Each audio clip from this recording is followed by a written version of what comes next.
Hello, this is the first course dealing with the second theme in your program, Ethics in Business. Do you know what the word ethics means? Good. Ethics is a set of moral values and principles. Today, we'll see vocabulary, grammar, and pronunciation related to this theme. Mrs. Ben Khalid. Hello, Mr. Ahmas. Hello, everybody. What activity have you prepared to help our learners acquire keywords related to ethics in business? Today we have prepared two activities for vocabulary, and the first one is matching pictures and their synonyms. Let's start first by reading the words. We have 6 words: bribery, tax evasion, money laundering, whistleblowing, child labor, and counterfeiting. To help you understand these words, which are new words for you, we have suggested the series of photos. Look at the pictures, and let me try to help you a little with the pictures. The first picture, as you can see, a woman washing money because it's dirty money. Right. The second one, you see 2 persons shaking hands, but in one of the hands, the other man has got some money. Good. You know now what it represents.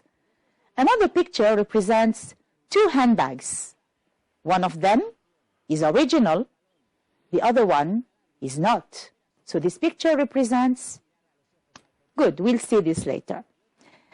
Next picture represents children working in hard conditions. And the last picture represents people taking their money away. Let's start doing our activity. Now match the pictures you have just seen with the words which correspond to these pictures. Are you ready? Let's start correcting. Picture 1 represents bribery, yes, which is the money he is giving him. Illegal payment. Good. The second picture represents, yes, people taking their money and leaving, which is because they don't want to pay the taxes. This is tax evasion. Good. Picture 3 represents a woman washing money. In fact, well, we don't wash money, but this means that this money has illegal origin. So this represents money laundering. Picture 4, a woman is telling another woman or another person information. This is because she has just seen or she has noticed wrong practices in her job or in her firm. So this represents whistleblowing. The next picture, with children working hard, represents child labor.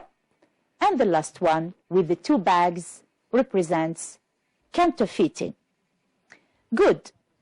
Now let's move to the second activity, which is classifying words in a table. The activity we have just seen will help you, of course, with the second activity. We will have a series of words, including the words we have just seen in the activity before. Let's study the words: bribery, tax evasion, money laundering, false accounting, whistleblowing, child labor, counterfeiting, fighting child labor, militating in an anti-corruption association. Classify these words in the table according to whether you consider they are ethical practices or unethical practices. Right, I suppose that now we are ready for the correction. Let's start with the first part of the table, that is ethical practices. The first one, whistleblowing. Yes, it is an ethical practice. Fighting child labor, right? And the last one, militating in an anti-corruption association. All the rest are unethical practices. Let's read them. Bribery, tax evasion, money laundering, child labor, false accounting, and counterfeiting. That was our last activity for vocabulary, Mr. Dahmas. Thank you, Mrs. Ben Khalil. Counterfeiting, bribery, money laundering, they are all unethical practices. How can we get rid of them? We can get rid of these practices provided we act collectively. Provided? What does it mean? In fact, this is our next grammar lesson, Mr. Dahmas. Thank you. Right? Consider these examples. We will eradicate counterfeiting, but only if consumers stop buying fake products. What does this sentence express? Choose the right answer. Does it express A, concession, B, condition, or C, time? Right, it expresses condition. Now look at the second example and compare it. We will eradicate counterfeiting provided that consumers stop buying fake products. What do you notice? Right, it was the same sentence, but this time we replaced the word provided that by providing that and as long as. So look again at the sentence below. We will eradicate counterfeiting providing we act now. Providing we act now, we will eradicate counterfeiting. What do you notice? Yes, providing can come in the beginning of the sentence or in the middle between the two clauses. Now focus on the underlined verbs. Which tense is used after providing? Good, the present simple. And which tense is used in the other clause? Right, the future. Now let's fill in the blanks to get the sentence structure. Provided plus subject plus the blank. Then we have the subject of the second clause plus the blank. Of course, we can say provided that or remove the that. Well, we can suppress it. So we can use provided, providing, or as long as in the same way. Let's correct. Provided that, providing that, as long as are followed by the subject and the verb in the present simple, right? Then we have the second clause, the subject and the verb in the future. Good. We can also say subject and verb in the future, then the link words provided that, providing that, as long as, followed by the subject and the verb in the present. Right? Okay, let's practice now. Give the correct form of the verbs in brackets. Let's start by reading the sentences first. Sentence 1. Corruption in the world to decrease, provided that all countries to be involved in the fight. Second sentence. As long as governments to pass more stringent laws, they to eradicate child labor. Let's correct. Corruption in the world will decrease, provided that all countries are involved in the fight. Good. Second sentence. As long as the government pass more stringent laws, they will eradicate child labor. All right, now let's move to the second activity. Combine the pairs of sentences together using the link words given. Make the necessary changes. Sentence 1. A. Money laundering will be reduced. B. banks will inform the authorities about any large cash deficit with providing that. Second sentence, companies will reduce the prices of their brands. B, people will stop buying counterfeit products with as long as.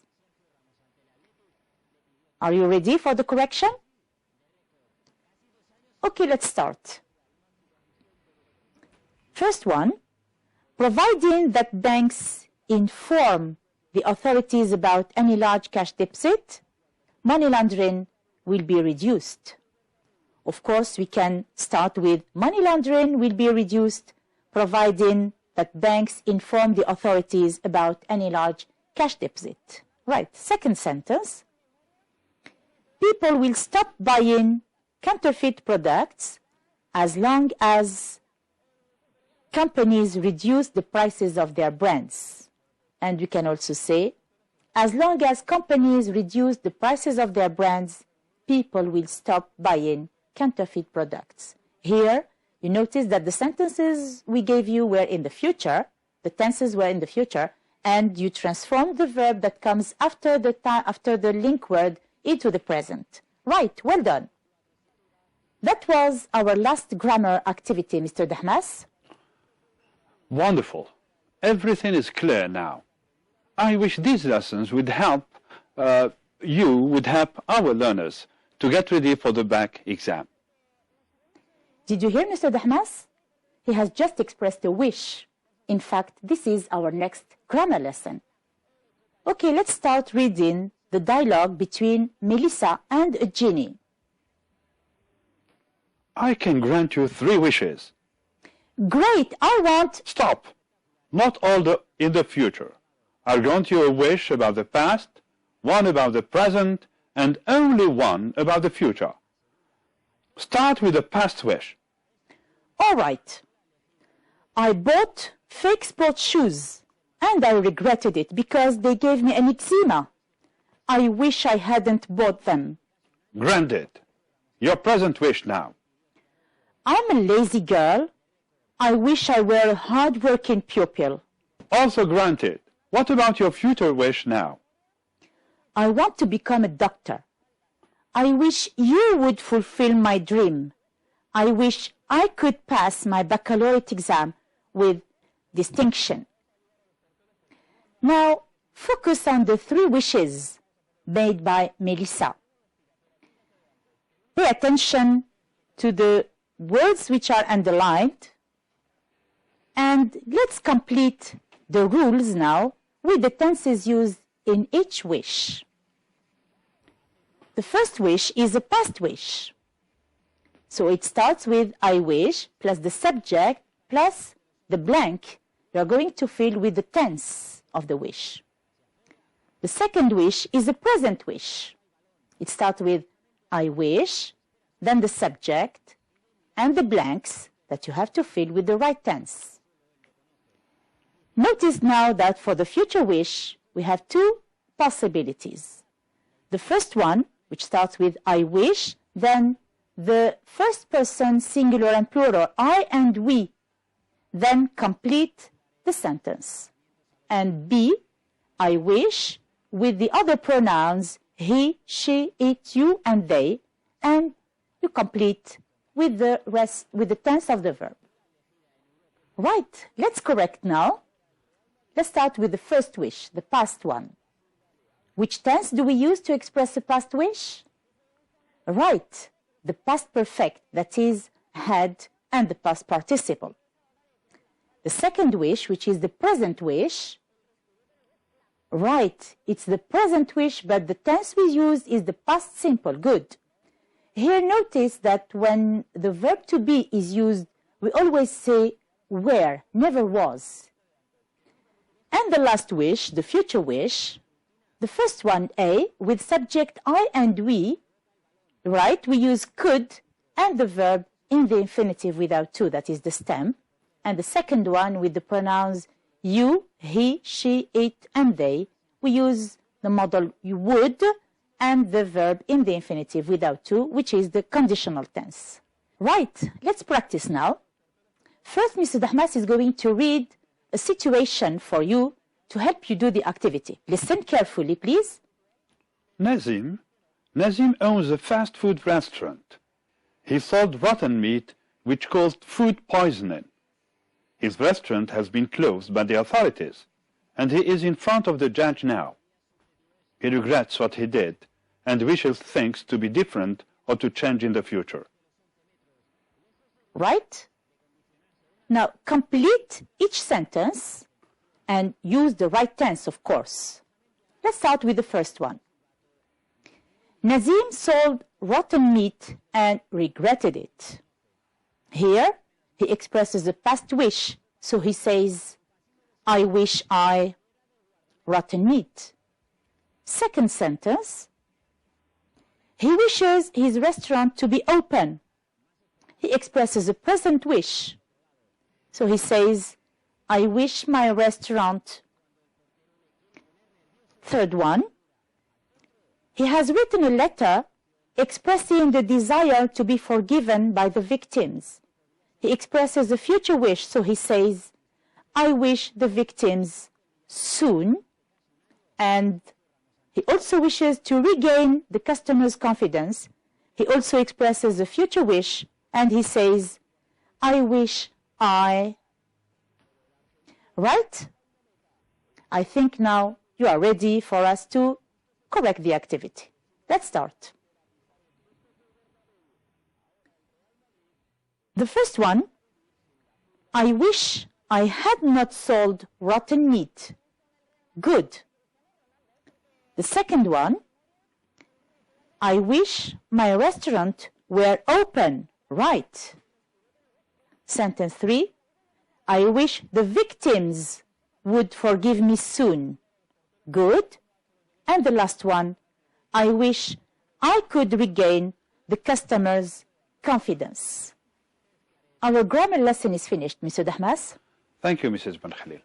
The third part of our lesson today deals with pronunciation. What is in the program? Today we are going to study stressed syllables. Right? Are you ready?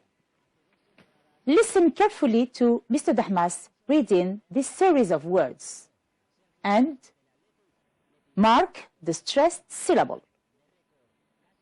Labor, protect, moral, agree, practice, loyal. Right? Let's correct now. Which words are stressed on the first syllable? Yes, labor, moral, practice, and loyal. And the other words are stressed on the second syllable, that is, the words protect and agree. Why is that? This is because the first words are adjectives like moral and loyal, and nouns like labor and practice. And the two other ones are verbs. So what can we say? Now complete the two sentences to get the rule. Most two-syllable verbs are stressed on the. Most two-syllable nouns and adjectives are stressed on the. Okay, let's correct them. Most two-syllable verbs are stressed on the second syllable. Good. And most two-syllable nouns and adjectives are stressed on the first syllable. Right. Any advice to the pupils, Mr. Dahmas? Yes, Mrs. Ben Khalil. You have certainly noticed that when giving the rule, Mrs. Ben Khalil insisted on the word most and not all. This means that there are exceptions. If we take the first rule, two-syllable verbs. You may have two-syllable verbs stressed on the first syllable and not on the second, like open, finish, bother, etc. You may find two-syllable nouns stressed on the second syllable, like machine, Japan. As you may have two-syllable adjectives stressed on the second syllable and not on the first one, like mature and correct. So, the only piece of advice I can give you is to check in the dictionary every single word you see for the first time. Mrs. Ben Khalil, do we have anything to say or to add about stressed syllables? Of course, there are many other things we are going to study now. Listen to these series of words carefully. Ethics, corruption, evasion, economically, technological. Right, let's correct now. Look at the sentences carefully. Which syllable is stressed? As you can see, it is in bold type.